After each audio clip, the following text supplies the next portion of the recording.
Why does everything get to you? That one comment, that look, that text someone left on read. It shouldn't matter, right? But somehow it digs deep. Most people don't realize how much of their peace is outsourced. It's like walking around with open wounds and blaming the wind for hurting. This constant reactivity isn't just exhausting, it's evidence of something deeper, something hidden. And if you're feeling this, you're not weak. You're human. But here's the twist.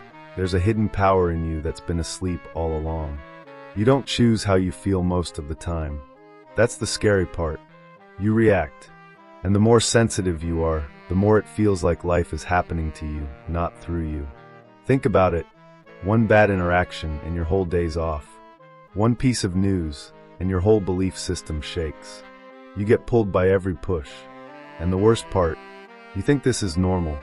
You've adapted to chaos like it's home. But deep down, it's not how you're meant to live. Ever tried to meditate and immediately got frustrated by your own thoughts? That's what we're talking about. Your mind isn't quiet because it's been trained to brace for impact. Every sound, every word, every glance becomes a potential threat. You flinch internally before anything even happens. It's subtle, but it's real. You've spent so long reacting to the world that you forgot you had a center. You forgot you are the center. And maybe you've noticed this.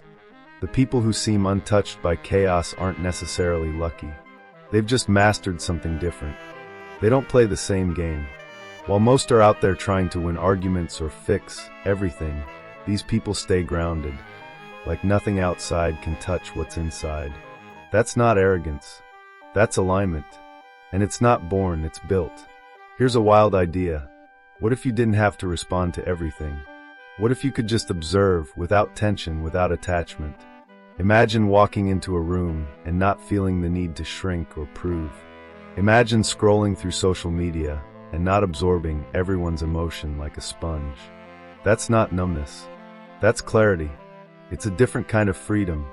And once you get a taste, you'll never go back. Because there's a truth hidden in all this noise. One that flips everything upside down. You think the world is the cause and you're the effect. But what if it's the other way around? Most people think they're in control because they react fast. Quick wit, instant answers, sharp comebacks, they wear it like armor. But reaction is not power. It's actually proof you've already lost it. You think you're steering the wheel, but you're just jerking it in panic every time the world twitches. The truth? You're not the driver. You're the passenger, blindfolded, screaming, hoping the road doesn't bend.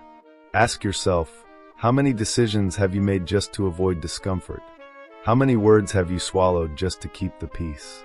How often have you reshaped your personality, your mood, your behavior, just to manage other people's expectations? That's not control.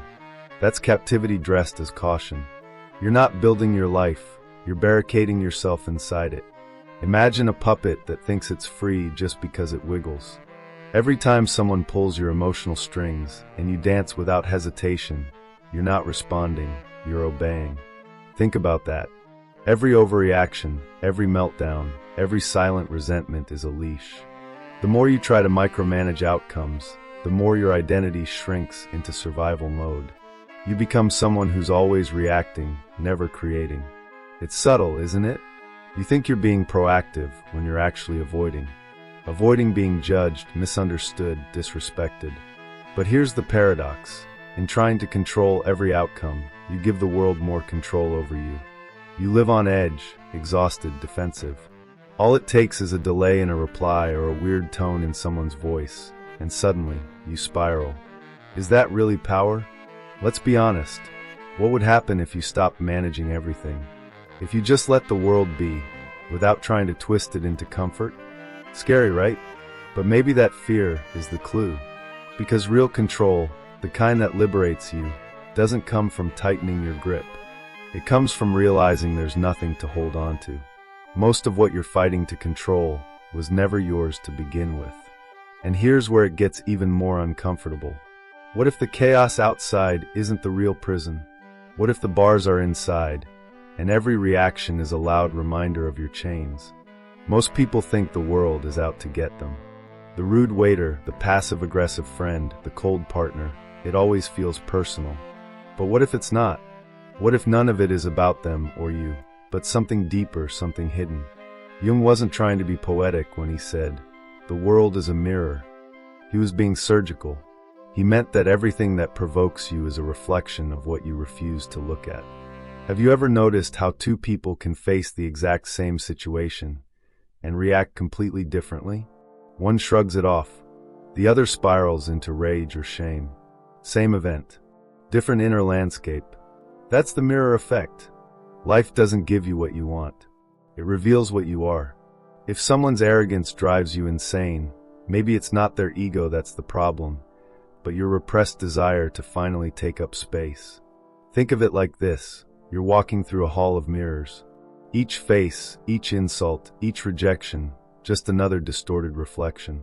And you're swinging at the glass, bleeding from your own punches. Why? Because you thought the mirror was the enemy. But mirrors don't attack. They reflect. And the pain, it's not on the glass. It's under your skin. Jung's truth hits where it hurts. Until you make the unconscious conscious, it will direct your life and you will call it fate. That means you're not cursed. You're just unaware. You're not broken. You're just fragmented. And every trigger, every emotional reaction, is a flashlight showing you where the wounds live. You don't need a new world. You need to see your reflection clearly, without flinching. This is where most people stop. They say, "I don't want to go deeper, it's too painful." But avoiding your reflection won't make it disappear. It just blinds you. If someone criticizes you and you collapse, ask, "What part of me feels exposed?" That's the real work. That's where transformation begins, not in defending your ego, but in decoding what it's protecting. But if the mirror reflects more than you're ready to see, what happens when the image staring back isn't who you thought you were? Pain is never random. It has a pattern, a logic, a hidden fingerprint. You think you're hurt by what they said, what they did, but you're not. You're hurt because it touched something already bleeding. That's the shadow, the unconscious, repressed part of you that quietly shapes your reactions. And the trigger? It's just the alarm going off. Let's get uncomfortable. You're not angry because they disrespected you. You're angry because a part of you believes you're not worthy of respect. That belief, buried, denied, left to rot, gets touched. And suddenly it explodes. That's what Carl Jung meant by the shadow. It's not just darkness. It's you rejected by you. And it always finds a way back. What if I told you every insult that ruins your day is a message from the parts of yourself you've disowned? That shame you felt in school, that fear of not being enough, that moment your voice was ignored, none of it disappeared. It just went underground. And now it hijacks your adult life. Every conflict, every breakdown, every panic attack is the shadow knocking. But instead of opening the door, we blame others. They made me feel this way. No, they revealed it. They uncovered what you've worked your whole life to suppress. And maybe that's why some people scare you, or inspire envy, or make you feel invisible. They're not the enemy. They're the mirror reflecting your buried wounds. The pain, it's a map. Look at your strongest emotional reactions. Who do you resent? Who do you idealize? Who do you avoid? These are shadow indicators. The more something pulls you, the more it owns you. And you can't be free if you're still possessed by what you won't confront.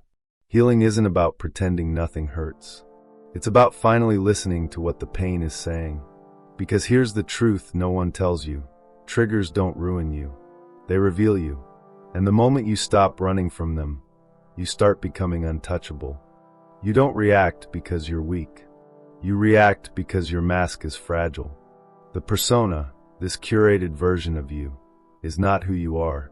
It's who you want to be seen as. And when someone questions it, it feels like they're stabbing your very identity. But here's the twist. They're not attacking you. They're threatening your illusion. That's why it hurts so much. Think about the last time you got offended. Not just annoyed, truly pierced.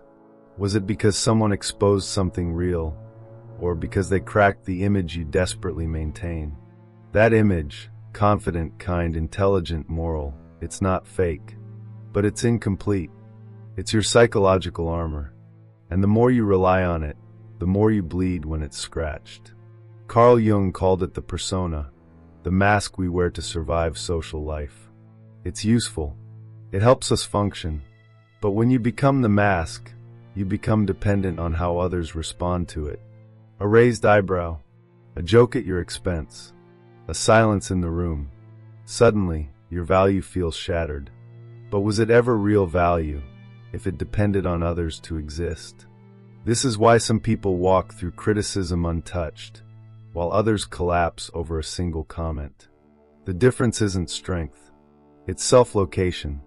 One lives anchored in the self, the unshakable core. The other lives in the persona, always looking outward, always adjusting, always performing. And that performance? It's exhausting. Let this sink in. Every time you take something personally, it reveals a hidden performance. You were trying to be someone, and someone didn't applaud. That's not betrayal. That's exposure. And it's the best thing that could happen to you if you're brave enough to see it. The more you detach from your persona, the less the world can control you. So the next time it stings, ask yourself, what mask did this moment rip off? Because freedom isn't about never getting hurt. It's about not needing the illusion to feel whole anymore.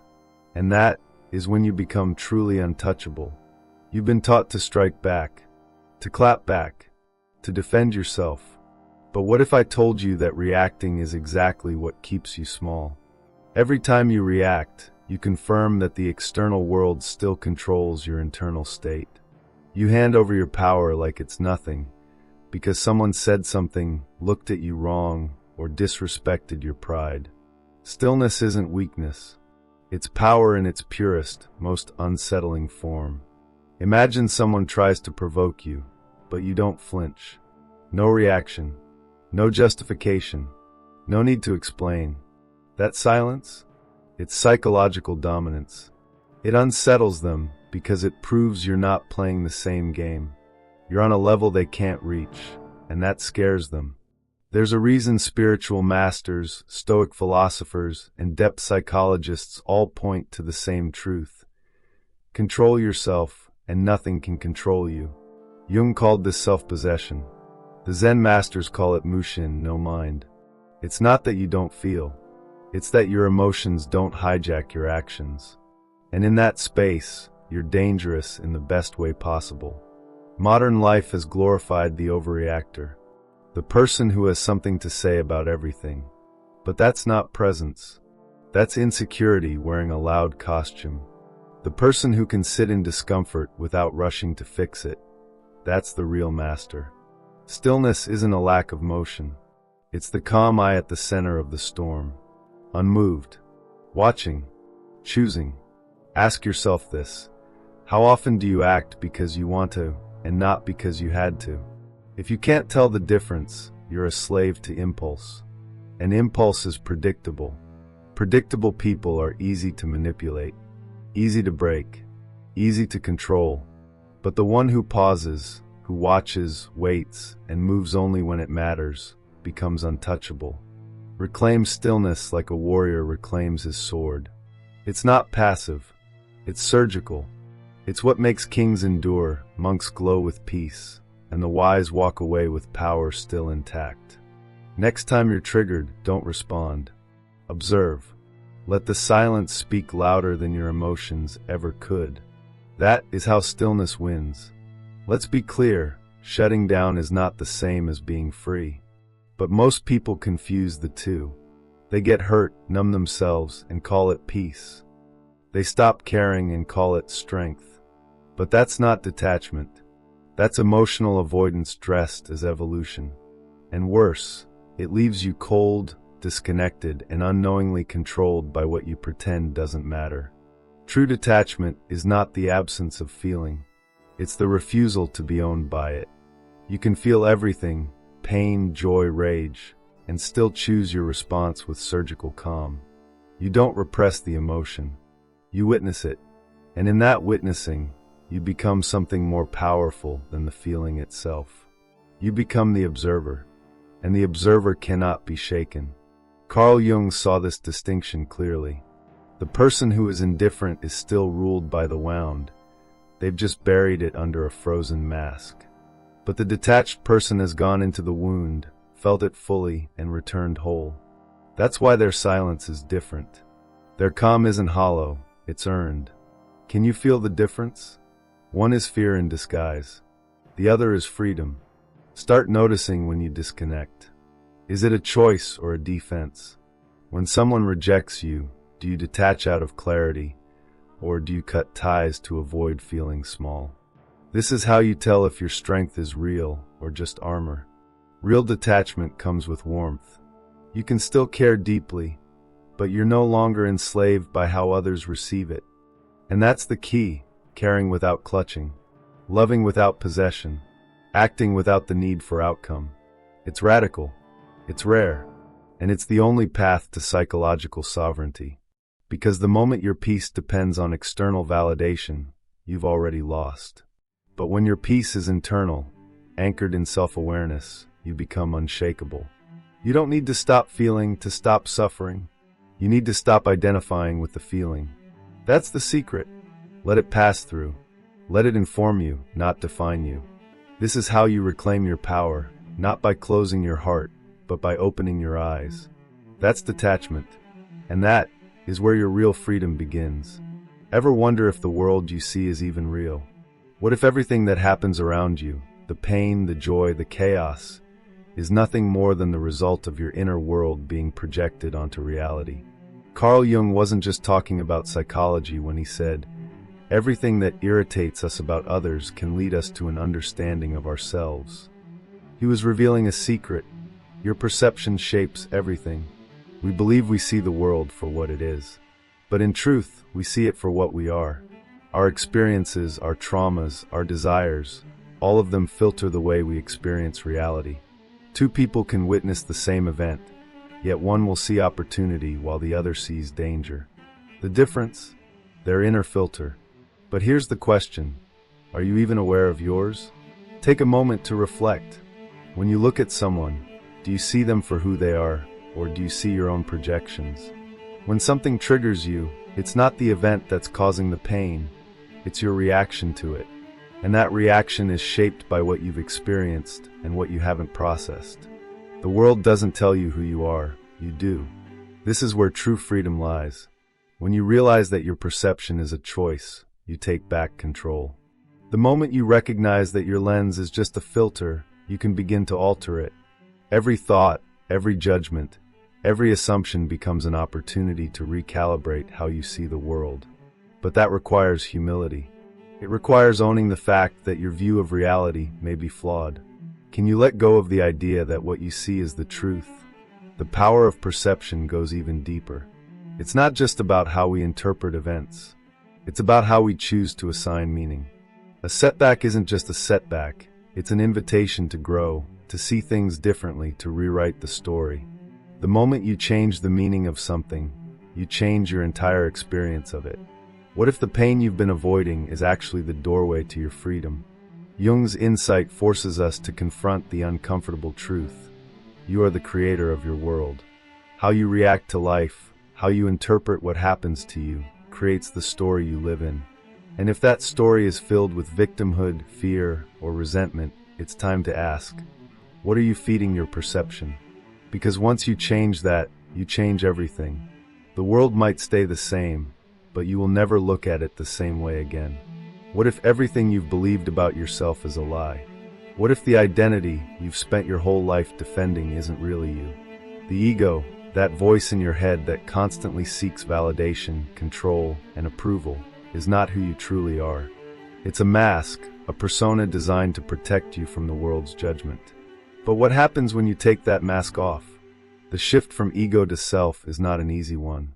It's a complete reversal of how you've been taught to live. The ego thrives on external validation. What do they think of me? How do I look? Am I enough? But the self, the real you, doesn't need any of that. It's independent, whole, and unshaken by the world's opinions. So, what happens when you start living from that place? The world stops having the power to wound you. Think about the last time someone insulted you. How did you react? Did you feel the need to defend yourself? That's the ego at work, insecure, reactive, constantly seeking reassurance. But when you live from the self, you stop reacting. You stop needing the approval of others because you no longer derive your sense of worth from them. The world can throw anything at you, and it will no longer stick. But how do you make this shift? It's about awareness. It's about seeing through the illusions the ego has created. Every time you feel triggered, every time you want to react, ask yourself, is this my ego speaking? Or is it my true self? This is where the work begins. It's uncomfortable. It's painful. But it's the only way to break free from the prison you've built for yourself. The more you detach from the ego's need for control and validation, the more you move toward the self. And the more you embody the self, the more untouchable you become. Not because you've built walls around yourself, but because you've realized that no external force can touch the core of who you are. Your worth is no longer tied to anything outside of you. And here's the unsettling truth. The only thing standing between you and your true, untouchable power is your attachment to the ego. The moment you let go of that false identity, you become free. But do you have the courage to face the unknown, to step into the vast, unshakable self that's waiting for you? Or will you cling to the illusion of who you think you are, trapped in a cycle of validation and insecurity? Have you been running away your entire life? From the pain, from the discomfort, from the constant noise of the world that seems to demand more than you can give. We all have moments when we wish we could escape, from toxic relationships, from our responsibilities, from ourselves. But what if this is the wrong approach? What if the real freedom lies not in escaping the world, but in transcending it? We spend so much energy trying to fight the storm, to control our circumstances, and to avoid confrontation with the uncomfortable aspects of life. But what if I told you that the more you fight, the stronger the storm becomes? Instead of running, what if you became the mountain, immovable, unshaken by the winds that swirl around you? The key to this lies in shifting your perspective and embracing the lessons the world is offering you. The ego wants to escape.